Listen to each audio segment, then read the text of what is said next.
सभी साथियों को नमस्कार। अभी मैं परिचय एक बार फिर दे देता हूँ, शायद कुछ लोग ना रहे हों उस समय। मैं सत्य प्रकाश मिश्रा उत्तर प्रदेश के रायबरेली जनपद से हूँ और 2016 से गुरुजी के सानिध्य में एसपी के फार्मिंग कर रहा हूँ। गुरुजी की प्रेरणा से ही एसपीके में देसी बीजों का बहुत ही बड़ा रोल है। यहाँ तक कि हम ये कह सकते हैं कि एसपीके पूरी तरह से सफलतापूर्वक तब तक नहीं की जा सकती है जब तक आपके पास अपने देसी बीज उपलब्ध ना हो। एसपीके में देसी बीज ही बढ़िया से बढ़िया पैदावार देने में सक्षम है। तो गुरुजी की प्रेरणा से मैंने देसी बीजों के संग्रहण का काम शुरू किया, उनको संरक्षित करना, उनको प्रतिवर्ष आगे बढ़ाना और इच्छुक किसानों तक पहुंचाना। इस कार्य के मद्देनज़र मैंने धान में सबसे ज़्यादा काम किया, क्योंकि मेरा क्षेत्र धान के लिए थोड़ा सा ज़्यादा मुफीद था। तो धान पे मेरा लगाव भी ज़्यादा था, धान मैं पहले से कर भी रहा था। धान की मेरे पास इस समय देसी प्रजातियों में से करीब 50 से ऊपर प्रजातियां, 52-53 प्रजातियां इस वर्ष मेरे पास संरक्षित हैं, जिनमें से 11 प्रजातियां खुशबूदार चावलों की हैं। हमारे देश में अगर पीछे से हम देखते हैं तो धान की ये जो रोपाई पद्धति है, ये हमारी अपनी देसी पद्धति नहीं है। बचपन में हमने देखा है अपने खेतों में धान की सीधी बुआई होती थी, जैसे हम अन्य फसलों की करते हैं। हालांकि पहले तो बरसात आने के पहले, मृगशिरा नक्षत्र के बाद ही, बरसात के पूर्व ही खेतों में धान बो के लोग छोड़ देते थे। जैसे ही बरसात होती थी उनमें जमाव हो जाता था, बाद में उसकी निकाई कर देते थे और खेत तैयार हो जाता था। पहली निकाई हाथ से होती थी, खरपतवार बहुत सघन होता था। दोबारा निकाई करने के लिए एक फाल का जो देसी हल होता था बैलों से चलने वाला, उससे खेत की जुताई कर देते थे और पानी लग जाता था या पानी बरस जाता था और धान, बस इसके बाद कुछ नहीं करना होता था, धान हो जाता था। बाद में ये विदेशी पद्धति, जापान की, मेडागास्कर की रोपाई की पद्धति आ गई। पानी भरिए, कीचड़ करिए, में नर्सरी अलग करिए, ला के प्लांटेशन करिए। ये महंगी भी पड़ती है, खर्च भी, एक ही काम को हम 3 बार करते हैं, खर्च ज़्यादा आता है। तो पुरानी चीज़ को याद करके हमने सीधी बुआई का प्रयास किया। कई साल काम किया, 4-5 साल में जा करके जिस पैटर्न पे हम आज काम कर रहे हैं वो पैटर्न सेट हो पाया। पहले वही छिटकवा बुआई करी तो वो कालखंड दूसरा था, वो परिस्थितियाँ दूसरी थी। आज हम दूसरी परिस्थितियों में जी रहे थे। आज लेबर नहीं है, काम करने वाला नहीं है, तो निकाई वगैरह में बहुत दिक्कत आ रही थी। फिर यहीं कर्नाटका से एक इंस्ट्रूमेंट मिला हमको, ड्रम सीडर नाम से जाना जाता है। एक फाइबर का छोटे छोटे डब्बों की असेंबली होती है, उसमें बीज भर के पहिए लगे होते हैं और खेत में उसको मूव कर देते हैं, वो गिर जाता है।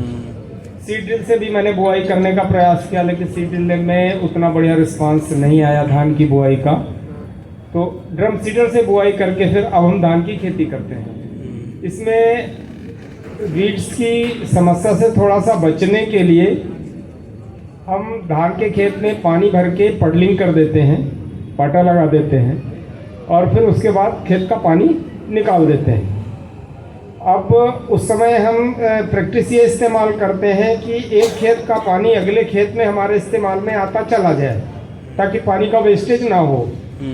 ऊपर वाले खेत में काम किया पडलिंग की, इसका पानी उसके बगल वाले खेत में उतार लिया तो ये पानी हमारे उस खेत में काम आ गया, उसमें पडलिंग हो गई, उसमें बुआई हुई। फिर इस तरह से आगे बढ़ते चले जाते हैं। पानी उतार देने के बाद उसी ड्रम सीडर से धान की हम बुआई करते हैं। धान जिस समय हम बुआई करेंगे उसको पहले से पानी में भिगो करके उसमें अंकुरण हम कर लेते हैं, जैसे नर्सरी डालने के लिए करते हैं, और बस उसको उसी ड्रम सीडर में डाल के उसकी बुआई करा देते हैं। एक लेबर सुबह से शाम तक में बड़े आराम से 2 एकड़ खेत की बुआई बहुत इत्मीनान से कर देता है, कहीं कोई परेशानी उसको नहीं होती है।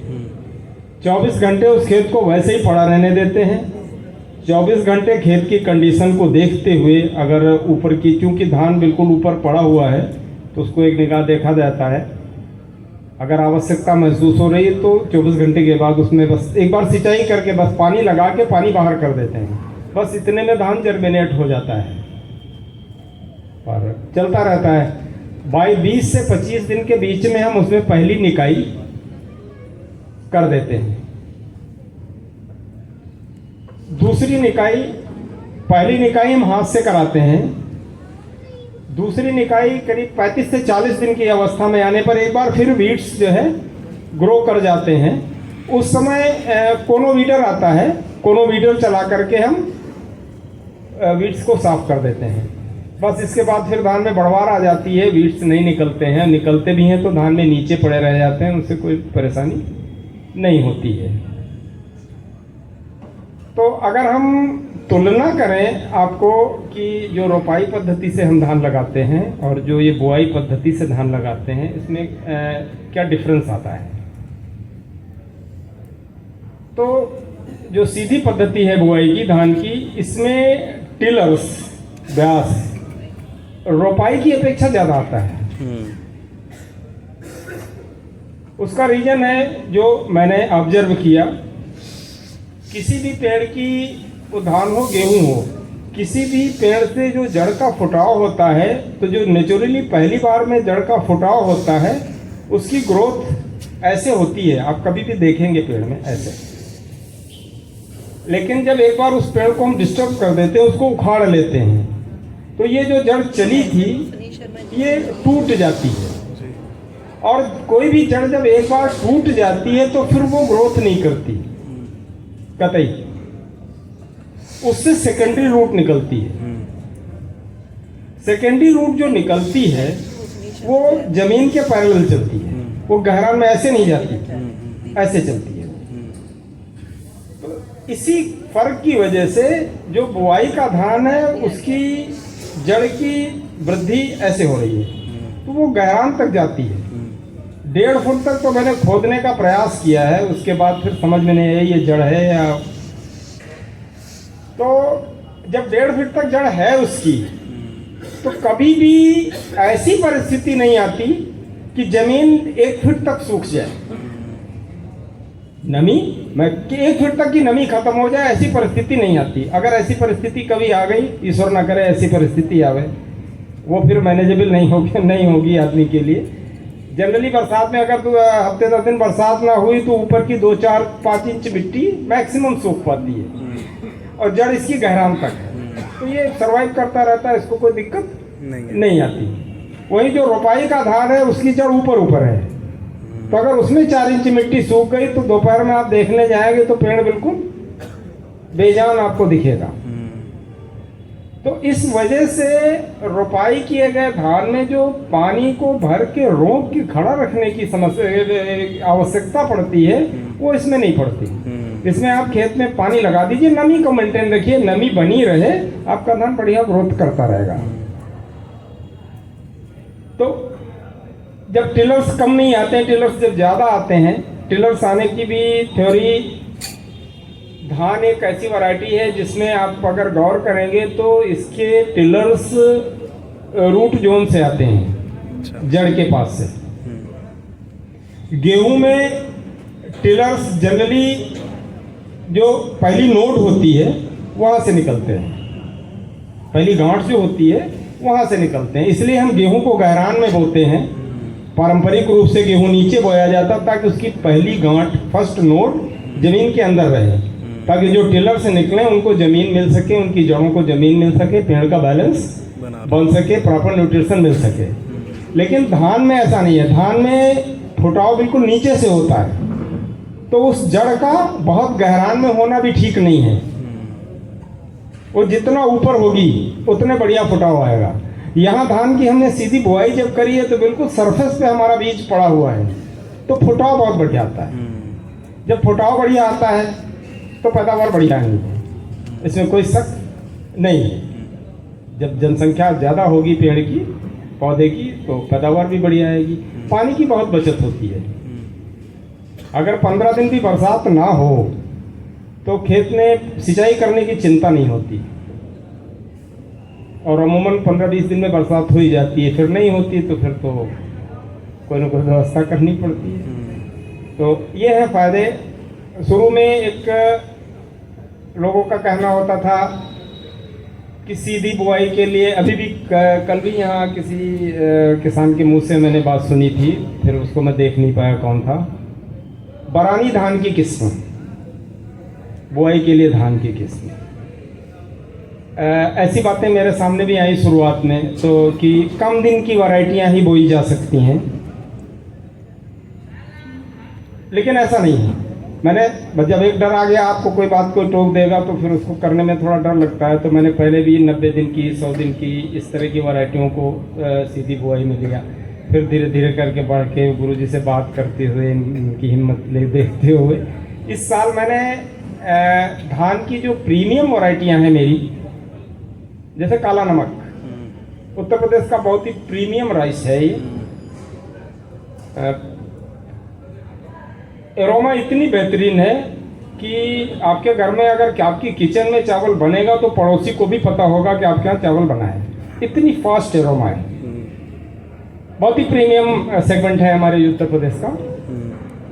मैंने काला नमक जो है, क्योंकि अब कुछ संयोग है या दैव योग है, गुरुजी ने प्लान कर रखा था कि इस बार नवंबर में हम एक सिवार फेरी तुम्हारे यहाँ लेंगे, तो इन्होंने हमको आदेशित किया था कि हमको सभी धान, जितनी भी वैरायटी आपके पास होगी इस वर्ष, सबके दोनों पैच चाहिए मेरे को। सीधी बुआई में भी चाहिए और रोपाई में भी चाहिए, दोनों में लगाना है तुमको, और दोनों का कंपैरिजन हमको दिखाना है, हमको नहीं दिखाना, हमारे सभी किसानों को दिखाना है। तो मैंने काला नमक भी इस साल जो है सीधी बुआई में लिया था। 180 दिन की क्रॉप है, 6 महीने समय लेती है खेत में। अभी मैं हार्वेस्टिंग करके छोड़ के चला आया हूँ, अभी वो खेत से आई नहीं है हमारे गोदाम तक, अभी यहाँ से जाके मैं उस काम को निपटाऊंगा, और अब बहुत ही बढ़िया रिस्पॉन्स रहा। अगर धान के किसान यहाँ होंगे तो ये जो प्रीमियम सेगमेंट ज़्यादा दिन के धान की वैरायटियाँ होती हैं, इनके साथ एक बहुत बड़ी समस्या है जो किसान को सबसे ज़्यादा परेशान करती है। इनकी लंबाई बहुत होती है, 5 फीट, 5.5 फीट, 6 फीट। काला नमक जिसकी मैं बात कर रहा था, ये पिछले साल तक जब इसमें मतलब ये अपनी भरपूर यौवन अवस्था में होता है, बाल निकल रही होती है इसमें, उस समय मेरे खेत में इसकी लंबाई इतनी होती थी कि मैं खेत में घुसता था, आप मेड़ पे खड़े हैं तो आपको इतना ही अंदाजा लगता है कि मिश्रा जी इसी जगह से गए हैं, सर नहीं दिखता था। ये हाइट होती थी बाल के साथ में। तो ये पकते पकते जो है गिर जाती है। जब गिर जाती है तो सबसे बड़ी समस्या इसकी कटाई नहीं आती है। ये किसान के सामने एक बहुत बड़ा चैलेंज था। ये बात मैं गुरुजी से लगातार शेयर कर रहा था कि ये समस्या आ रही, ये समस्या आ रही। इस बार गुरुजी ने कहा एक कार्य करके देखो, सफलता मिलेगी तुमको। आपका धान जैसे ही 40 दिन का हो जाए, इसको नीचे से अपने खेत की और पानी की स्थिति उस समय देखते हुए 4 से 6 इंच छोड़ के इसको काट दो, और काट के वहीं मल्च कर दो इसको। तो जो न्यूट्रिशन वैल्यू इसने ली है वो वापस आपके खेत को मिल जाएगी, और आपकी धान की पैदावार कंट्रोल हो जाएगी। विश्वास करिए, इतना मिरेकलस रिजल्ट आया कि मेरा धान बाल निकलने के बाद बस इतना रहा है।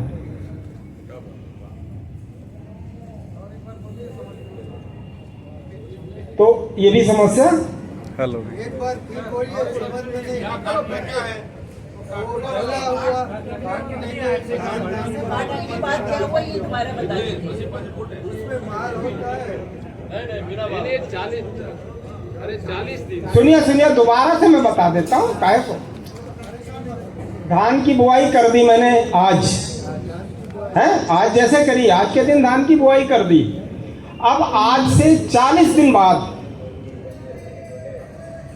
आज से 40 दिन बाद धान को जमीन से खेत की स्थिति देखते हुए 4 इंच से लेकर के 6 इंच, अगर खेत आपका कहीं ऐसी स्थिति है कि अगर तेज बरसात हो गई तो 4-6 दिन 8 दिन पानी रुक जाएगा, उस स्थिति में आपको थोड़ा 6 इंच पे काटना है। अदरवाइज अगर 4 इंच से काट दिया और पानी भर गया तो सड़ जाएगा जब उसको हवा नहीं मिलेगी। और अगर पानी निकाल देने की स्थिति है तो आप 4 इंच से काट दीजिए। काटने के बाद जो पार्ट उसका आपने काटा है उसको बाहर ना ले जाएं, उसको वहीं उसी पेड़ के बगल में मल्चिंग कर दें ताकि वो डिकम्पोज होकर फिर वहीं आपके पेड़ को न्यूट्रिएंट्स मिल जाएं। बस इतना करना है आपको। इसका रिजल्ट ये आया कि जो लंबाई 5.5-6 फीट होती थी वो 4 फीट पे आके रुक गई। तो उसके जो गिरने का या जानवरों के अंदर चले जाने का दिक्कत होती है कि जानवर आ गया, नीलगाय आ गई, अंदर खा रही है, बाहर से दिख नहीं रहा जब तक खेत में नहीं जा रहे हैं। तो हर खेत में जाना संभव तो हो नहीं पाता कि रात में हर खेत में जा के अंदर घुस के आप देखेंगे। दिन में तो आइडिया लग जाएगा। जब धान 4 फीट 4.5 फीट का खड़ा होता है तो कोई भी जानवर, कोई भी चीज अगर मूवमेंट में आई तो दूर से दिख जाती है कुछ लग रहा है। तो ये रिजल्ट है धान की बुआई का और धान की कटाई का, धान की रोपाई का। तो कतई हमारे यहाँ धान की रोपाई से धान की बुआई ज़्यादा बेहतर है। पानी में आपको मान के चलो 50% की बचत आ जाती है, आधे का फर्क आता है। पैदावार में कतई कोई फर्क नहीं आता, बाकी तो सेम है, ना क्वालिटी में कोई फर्क आने वाला है ना उसकी पैदावार में कोई फर्क आता है।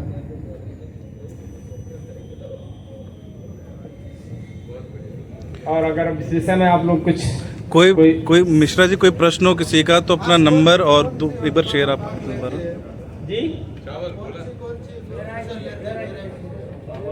चावल में मैंने बताया था आपको 90 दिन से लेकर के ये मैंने जो वैरायटी काला नमक जिसकी चर्चा अभी लास्ट में की, ये 180 दिन की वैरायटी है मेरे यहाँ, यानी 6 महीने की।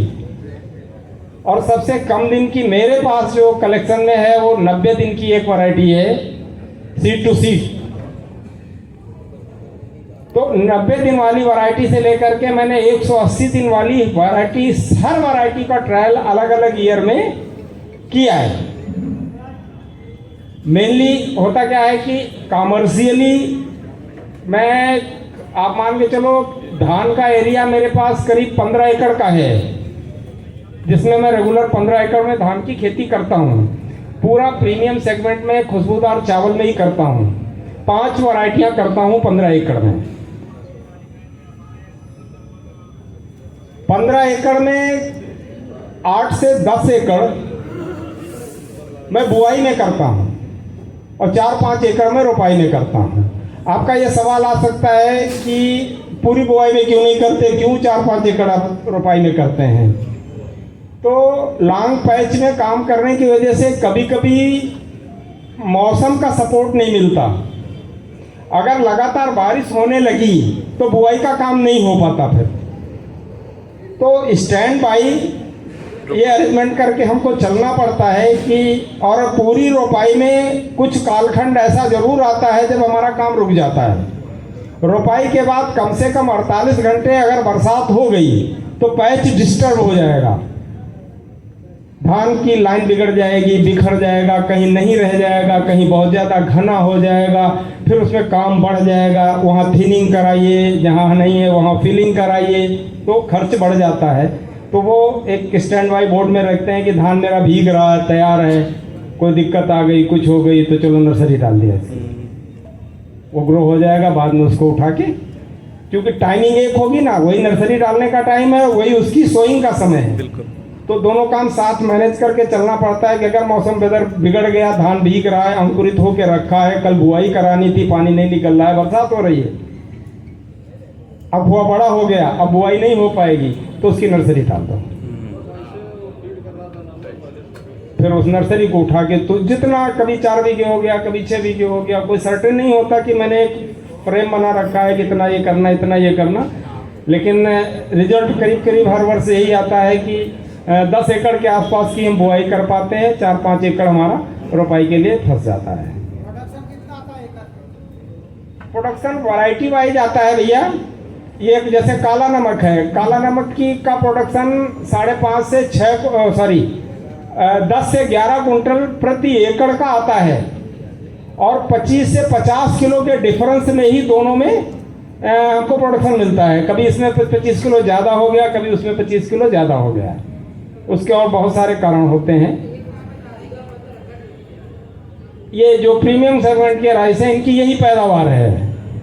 अब और हैं, जैसे अभी हमारे रवि जी बात कर रहे थे, एक HMT राइस की वैरायटी है, छत्तीसगढ़ की बड़ी मशहूर वैरायटी है, कुछ महाराष्ट्र के एरिया में भी होती है HMT की। इसकी पैदावार 15 से 16 कुंटल एकड़ की आती है। ये भी महीन पतला प्रीमियम चावल है, लेकिन इसमें खुशबू नहीं होती, नॉन एरोमेटिक सेगमेंट का चावल है ये। अब यही जो कुछ मोटे चावल की वैरायटियां हैं, उनकी पैदावार ज़्यादा होती है, कुछ 20 कुंटल हो जाती है, कुछ 22 कुंटल हो जाती है। लेकिन मैं कभी करता था, अब नहीं करता। मैं मैक्सिमम अपने खुशबूदार सेगमेंट में ही काम करता हूँ। जी नाइट्रोजन के लिए क्या करते हैं? नाइट्रोजन फिक्सिंग के लिए धान में हम तो कुछ नहीं कर पाते। कई बार प्रयास किया मैंने उड़द बोने का, लेकिन पानी की वजह से उड़द 1 महीने में उसमें ख़त्म हो जाती, सड़ जाती है। एक बार मैंने ढैंचा ट्राई किया, ढैंचा सफल तो हो गया, लेकिन ढैंचा बो देने की वजह से धान के अंदर नील गाय ने पूरा धान खत्म कर दिया, हम उसको संभाल नहीं पाए, तो वो भी काम बंद कर दिया। तो खरीफ के सीजन में नाइट्रोजन फिक्सिंग के लिए हम फसल चक्र पर भरोसा करते हैं। जिस खेत में हम इस बार धान लेके आए हैं, उस खेत में रबी में हम दलहन ही करेंगे। कोशिश होती है हम सरसों और मटर की सहफसली करते हैं, या मसूर और सरसों की सहफसली करते हैं।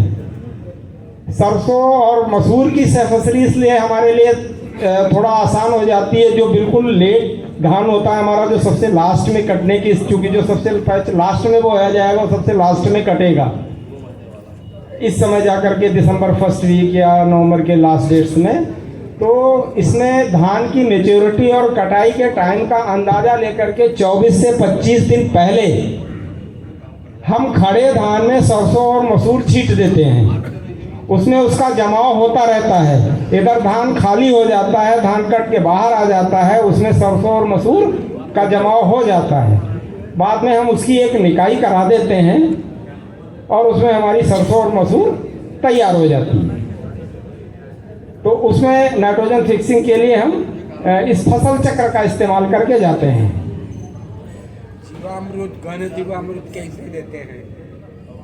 वो तो वैसे ही देते हैं, जैसे बता देता हूँ। चलिए मैं घन जीवामृत 1.5 कुंटल 2 कुंटल, मैं प्रैक्टिकल बात बता रहा हूँ आपको, सैद्धांतिक नहीं। मैं वो बता रहा हूँ जो मैं करता हूँ। हाँ, वही चाहिए। तो तौल के तराजू पकड़ के मैं अपने किसी टुकड़े में घन जीवामृत नहीं डाल पाता। बोरी चलती है, किसी में 10 बोरी चली गई, तो किसी में 8 ही गई, किसी में 6 गई है। इस तरह से एक आइडिया रखते हैं कि 1.5 से 2 कुंटल घन जीवामृत हमारा चला जाए। बस उसके बाद रोपाई हो गई। फिर जीवामृत बरसात में बहुत बढ़िया चलता है, क्योंकि धान का खेत होता है, चाहे जितना पानी जाए कोई दिक्कत नहीं नहीं है।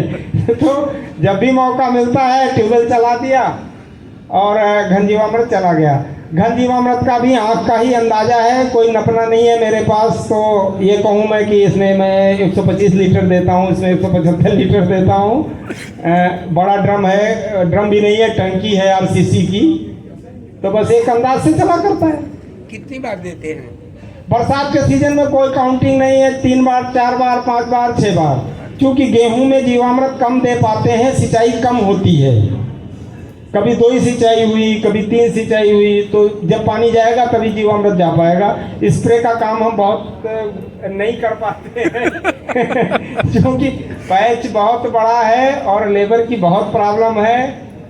तो यही छाछ और दफनी पड़ जाए, यही बहुत होता है। किसी तरह मैनेज करके जीवामृत का स्प्रे हम नहीं कर पाते हैं भाई। ये है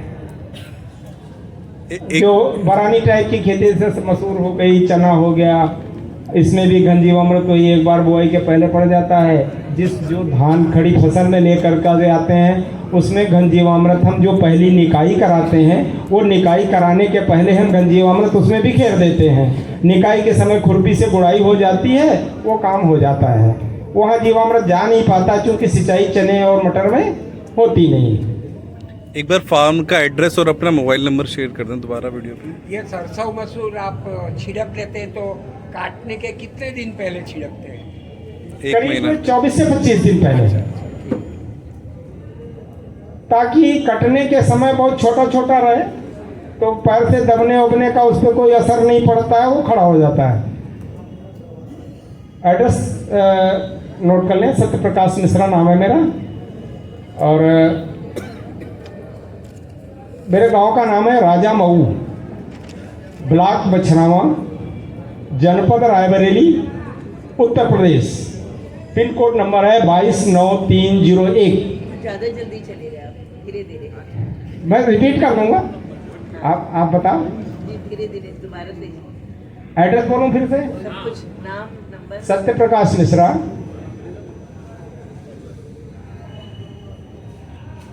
विलेज राजा मऊ,